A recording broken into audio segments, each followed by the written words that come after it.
एक घर में एक बेटी का जन्म। एक घर में एक बेटी ने जन्म लिया तो उसके जन्म लेते ही माँ का स्वर्गवास हो गया।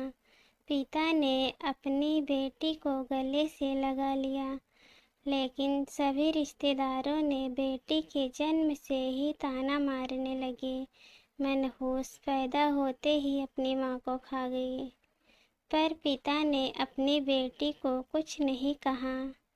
अपनी बेटी का पालन पोषण करने लगे। जब खेत में काम करने जाते तो बेटी को भी अपने साथ में लेकर जाते, काम करते और बेटी को भी संभालते थे।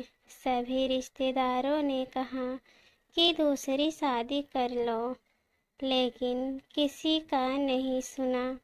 दूसरी शादी करना नहीं चाहते, अपने बेटे का ध्यान रखते थे, उसका देखभाल करते थे। जब बेटी बड़ी हुई तो उसका नाम स्कूल में दाखिला करा दिए। वह स्कूल जाने लगी, फिर कॉलेज।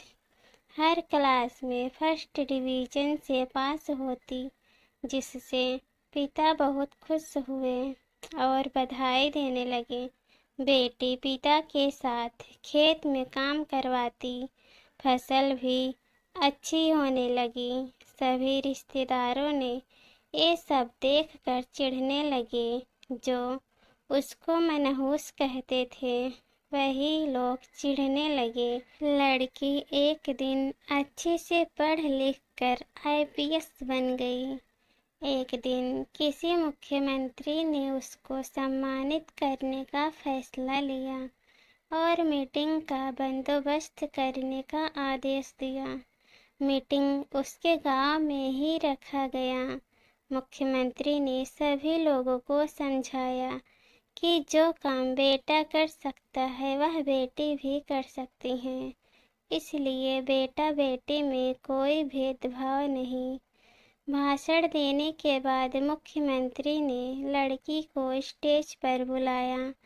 कुछ बोलने के लिए माइक उसको दे दिया। लड़की ने माइक पकड़ा और कहा, आज जो कुछ भी मैं हूँ अपने पिताजी की वजह से हूँ। सभी लोगों के ताने सुन कर के भी मुझे यहाँ तक पहुँचाएं और मेरे पालन पोषण करने के लिए दिन रात एक कर दिए। मैंने अपनी माँ को नहीं देखा था, लेकिन पिता से भी नहीं कहा कि माँ कैसी थी, क्योंकि अगर मैं पिताजी से पूछती तो वो सोचते कि मेरे पालन पोषण करने में कोई कमी रह गई। मेरे लिए मेरे पिता से बढ़कर और कोई नहीं। यह सब सुनने के बाद पिता की आंखों में आंसू आ गया।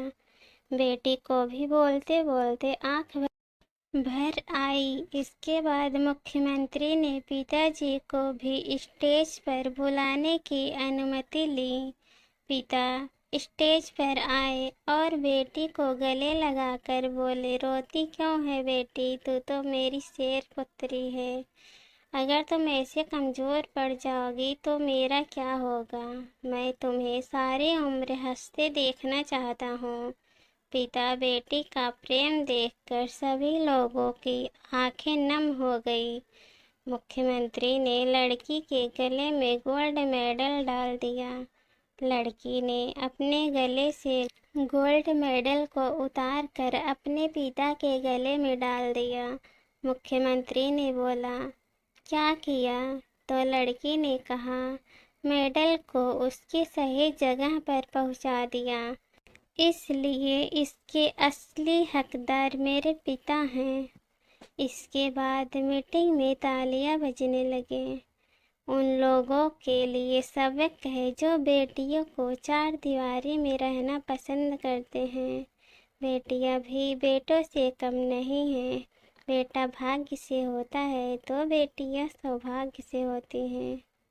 दो दो कुलों को रोशन करती हैं बेटियां। इसलिए बेटी और बेटा में फ़र्क नहीं समझना चाहिए। इस कहानी पर आप लोगों की क्या राय है, कमेंट में ज़रूर बताना।